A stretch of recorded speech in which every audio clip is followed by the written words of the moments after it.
Halo guys, halo semuanya, selamat datang kembali di channel Alu Cerita Film. Dan bagaimana kabar kalian? Tentunya Mimin selalu doakan agar kalian semua dalam keadaan baik, sehat, dan bahagia selalu. Untuk episode kali ini, Mimin akan merangkum sebuah film dongeng series dari film Lord of the Ancient Goldgrave untuk part terbarunya. Bagi teman-teman semua yang belum sempat menonton video-video sebelumnya, kalian bisa langsung menontonnya. Linknya ada di deskripsi. Dan jangan lupa bagi kalian yang baru mampir untuk mensupport channel ini terus agar Mimin selalu semangat dalam menghibur kalian semua. Oke, tanpa berlama-lama lagi, Mimin akan masuk ke dalam alur ceritanya. Di episode sebelumnya, racun di dalam tubuh Nona Liuli kambuh kembali. Lalu Tuan Zhang memanggil seniornya yaitu Peri Suyao untuk menyembuhkan Nona Liuli. Peri Suyao pun mencoba menggunakan jiwanya sebagai pemandu dan mencoba menghisap racun yang ada di dalam tubuh Nona Liuli. Racun yang ada di dalam tubuh Nona Liuli pun mulai keluar secara berkala.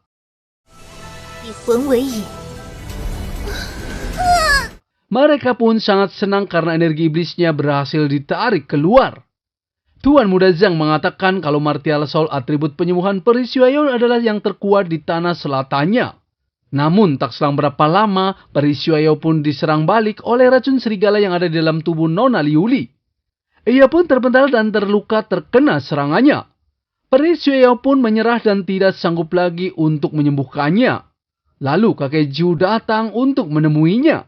Ia ingin tahu apa yang sebenarnya telah terjadi. Tuan Muda Li pun menjelaskan kalau ia memanggil Peri Suyao untuk mencoba menyembuhkannya. Seketika kakek Jiu pun sangat marah kepada mereka semua. Karena racun di dalam tubuh Nona Liuli, ia juga tidak bisa sanggup menyembuhkannya, apalagi Peri Suyao. Kakek Jiu pun pergi untuk menemui Lin Feng dan meminta untuk menyembuhkan Nona Liuli. Sesampainya di sana, kakek Yi pun memohon kepada Lin Feng untuk keluar dari meditasinya untuk menyelamatkan Nona Liuli. Tuan Muda Lei dan Tuan Muda Zhang pun sangat terkejut kenapa tetua Ye sangat merendah. Padahal statusnya sangat terhormat. Mereka juga meremehkan Lin Feng yang hanya di ranah Devin Martial. Kakek Jiu pun memarahi mereka untuk diam saja dan Lin Feng tidak pantas dipermalukan. Tak selang berapa lama, Lin Feng pun keluar untuk menemui kakek Jiu. Ia meminta maaf karena lupa untuk mendetoksifikasi kembali Nona Liuli. Kakek Jiu memohon kepada Lin Feng untuk segera menyembuhkan Nona Liuli. Mereka semua pun menemui Nona Liuli. Sesampainya di sana, semua orang pun terkejut. Ternyata Lin Feng masih sangat muda dan hanya di ranah Devin Martial tingkat 5. Ia juga mengatakan kalau Lin Feng lebih lemah daripada Peri Suyao. Ia tidak percaya dengan Lin Feng yang bisa menyembuhkan Nona Liuli. Lalu Lin Feng bertanya mengapa racun di tubuh Nona Liuli menjadi semakin ganas. Lin Feng pun mengatakan kepada semuanya apa yang ia lakukan. Lalu seniornya mengatakan kalau Nona Liuli tiba-tiba kambuh. Ia mengundang Peri Suyao untuk menyembuhkannya. Peri Suyao pun menjelaskan kalau ia menggunakan Martial Soul-nya untuk menyingkirkan racun Nona Liuli. Tapi racunnya menyerang balik. Lin Feng mengatakan kalau semua itu bukan masalah besar. Hanya saja racun Nona Liuli kambuh harusnya langsung memanggil Lin Feng. Jika terburu-buru meminta bantuan orang lain, begitu racunnya gagal ditekan maka akan membuat racunnya semakin ganas. Dan hasilnya akan menyakiti meridian Nona Liuli dan merusak fondasinya. Bahkan mengancam hidupnya. Seketika kakek Jiu pun sangat marah kepada mereka semua. Mereka pun membela diri kalau ia hanya ingin menyelamatkan Nona Yi. Lin Feng berkata jika ingin menyelamatkan itu memang baik. Tapi jika tidak memiliki cukup kemampuan, sebaliknya akan merugikan orang lain. Tuan Muda Zhang pun mengatakan dengan lantang kalau Lin Feng memiliki kultivasi di bawah Peri Suyao yang di ranah Devin Martial tingkat 8. Dan Lin Feng hanya di ranah Devin Martial tingkat 5. Lalu Lin Feng berkata kepada kakek Jiu kalau ia tidak ingin ada orang yang meragukan dirinya saat ia menyembuhkan Nona Liuli. Seketika kakek Jiu pun sangat marah dan menendang Tuan Muda Zhang yang sok tahu. Peri Suyao pun sangat heran kenapa tetua Yi sangat percaya kepada Lin Feng. Lin Feng juga mengatakan kalau fondasi Nona Liuli terluka oleh energi iblis. Jika disembuhkan memerlukan lebih banyak waktu. Kakek Jiu pun memohon Lin Feng untuk segera menyembuhkannya. Dan klan Ye-nya pasti sangat berterima kasih kepadanya. Lalu Lim Feng meminta semuanya untuk keluar terlebih dahulu. Nona Ye tidak percaya kalau Lim Feng menyembuhkan hanya berdua di dalam satu kamar. Kakek Jiu juga memarahi Nona Ye yang tidak percaya kepada Lim Feng. Mereka semua pun keluar dari kamar Nona Liuli. Lalu Lim Feng menggunakan ron pemandu energi untuk menarik racun di tubuh Nona Liuli. Tidak perlu waktu yang lama, racun yang ada di dalam tubuh Nona Liuli pun berhasil dikeluarkan.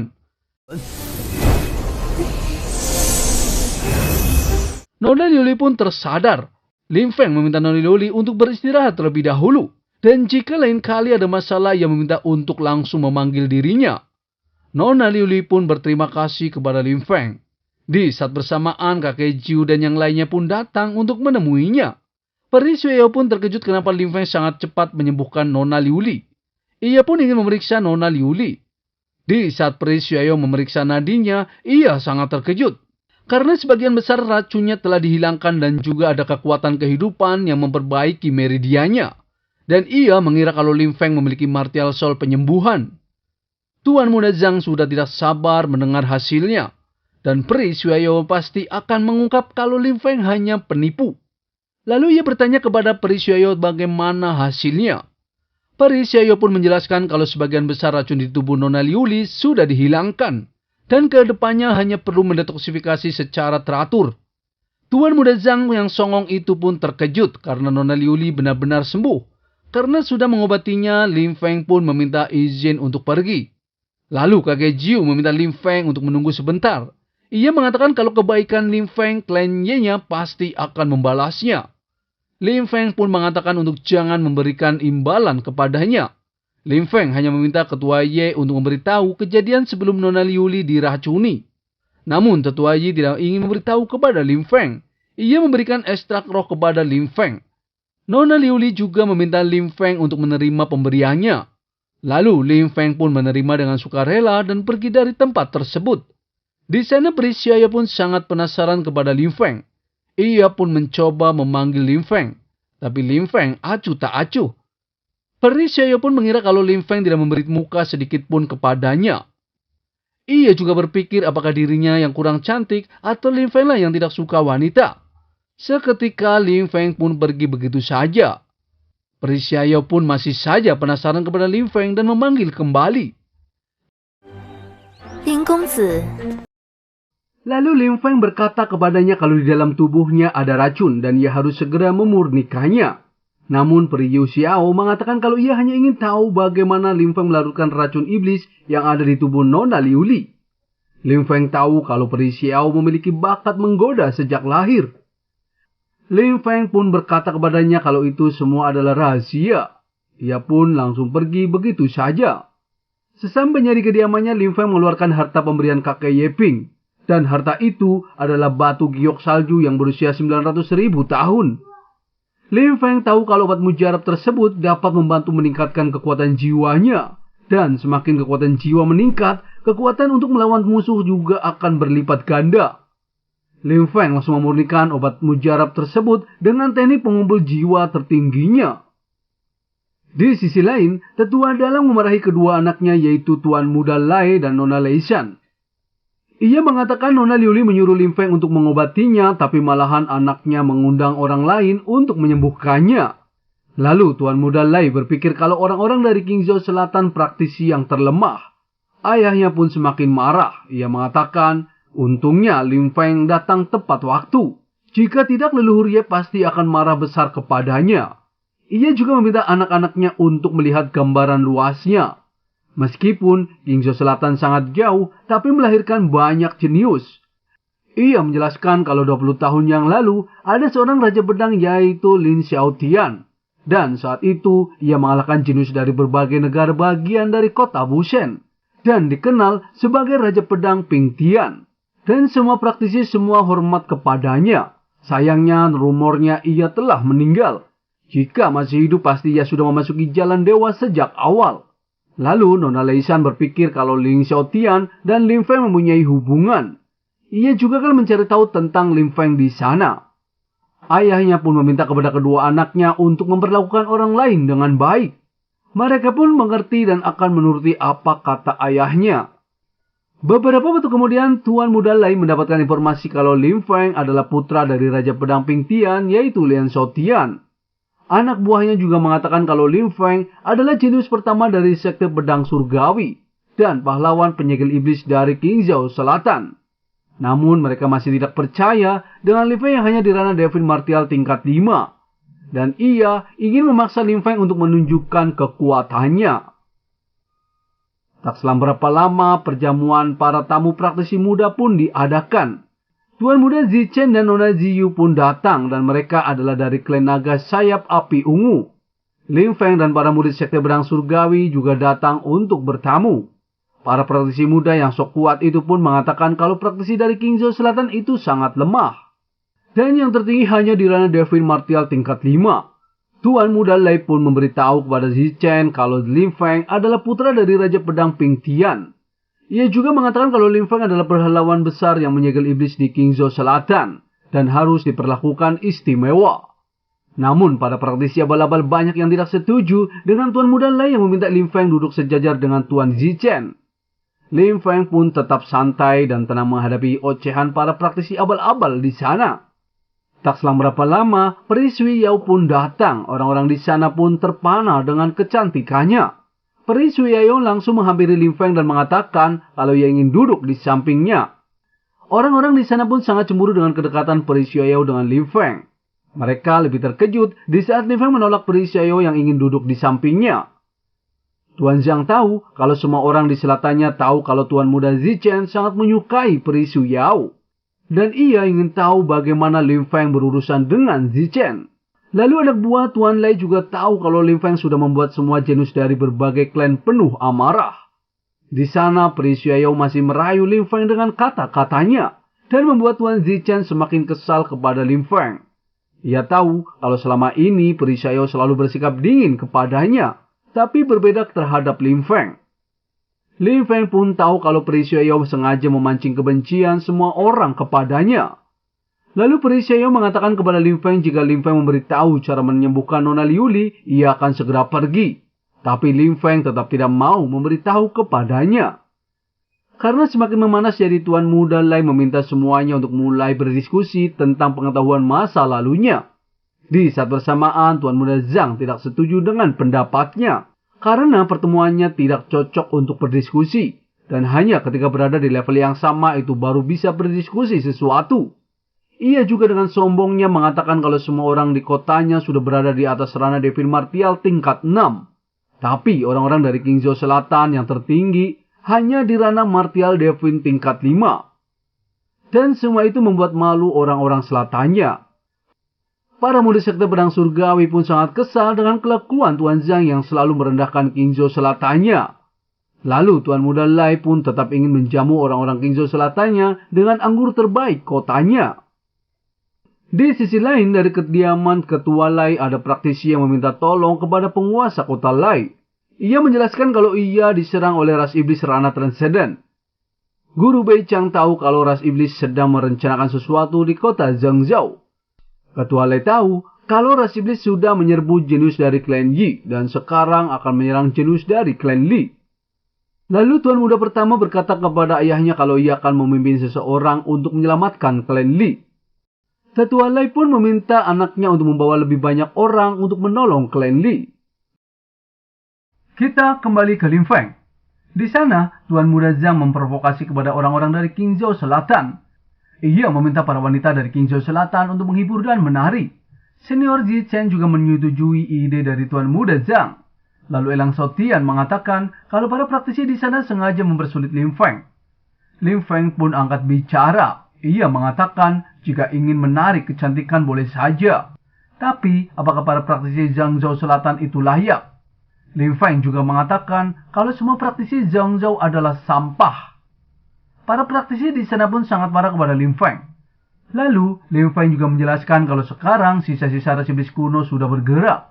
Dan katanya yang menyebut jenius Zhengzhou, tapi hanya bisa mempermalukan beberapa praktisi perempuan. Dan tindakan seperti itu adalah penghinaan terhadap gelar jenius. Para murid jenius Zhengzhou harusnya melakukan kebaikan sebagai tuan rumah. Bukan malah mempermalukan tamu yang dari jauh. Namun Tuan Muda Li mengatakan kalau semua itu hanya candaan. Lin Feng pun berkata, jika hanya candaan kenapa merendahkan para praktisi dari Qingzhou Selatannya. Di sana, senior Zi Chen juga berkata kalau orang-orang dari Qingzhou Selatan memiliki energi yang sangat tipis. Dan dalam 100 tahun juga sulit mendapatkan praktisi transcendent.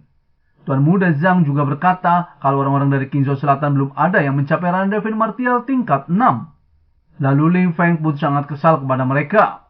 Ia memilih pergi daripada duduk bersama para jenius abal-abal yang sok kuat. Di saat Lin Feng akan pergi, Pri Xiao yang sok baik berkata kepada Lin Feng mengapa harus marah terhadap orang-orang yang tidak jelas di sana. Lalu Elang Sotian tidak terima kalau orang-orang dari Jiangzhou Selatannya menghina Lin Feng. Padahal Lin Feng sangat menghormati perjamuan tersebut. Dan itu seperti katak di dalam sumur yang tidak masuk akal. Salah satu praktisi di sana juga ingin tahu siapa burung tersebut. Elang Sotian pun mengatakan kalau dirinya adalah Divine Roh Langit Biru. Di sana, Zi Chen juga meminta Lin Feng untuk jangan pergi dan meminta untuk mengadu kekuatan dan bersaing dengan jenius Jiangzhou Selatannya. Lin Feng pun berkata, hanya dengan kekuatan jenius Jiangzhou Selatan di sana, Lin Feng tidak layak untuk bertindak. Di saat Lin Feng dan yang lainnya akan pergi, ada salah satu praktisi abal-abal yang maju dan menyerang Lin Feng.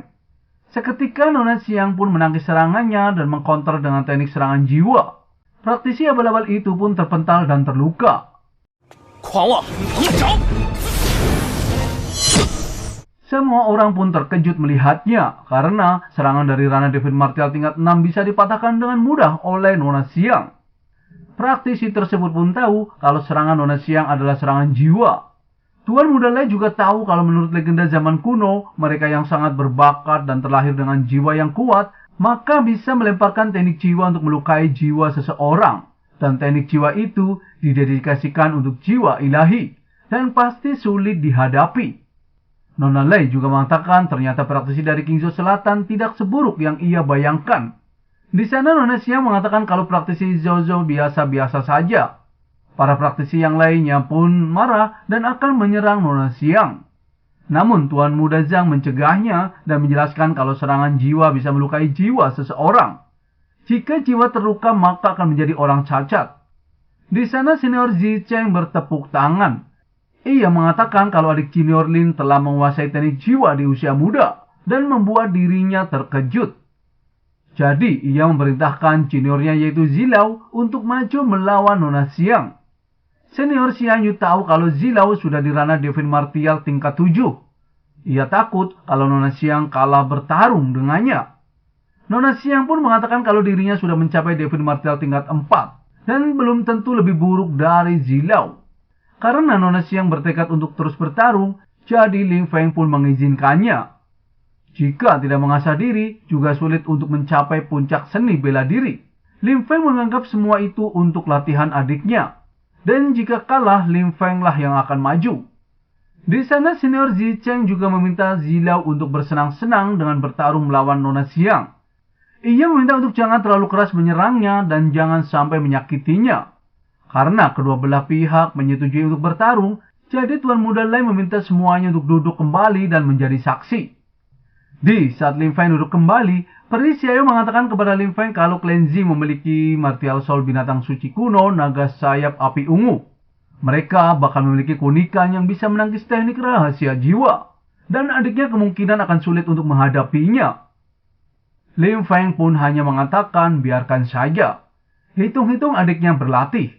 Kalau tidak saat ia pergi ke jalan spiritual bagaimana bisa bersaing dengan jenius semua klan. Lalu sebelum bertarung, Zilau mengatakan kalau martial soul dirinya adalah binatang suci kuno naga sayap api ungu. Dan ia meminta Nona Xiang untuk berhati-hati. Ia langsung membuatkan martial soulnya. Nona Xiang tahu kalau Zilau sudah mencapai ranah Divine Martial tingkat 7. Dan momentumnya tidaklah lemah.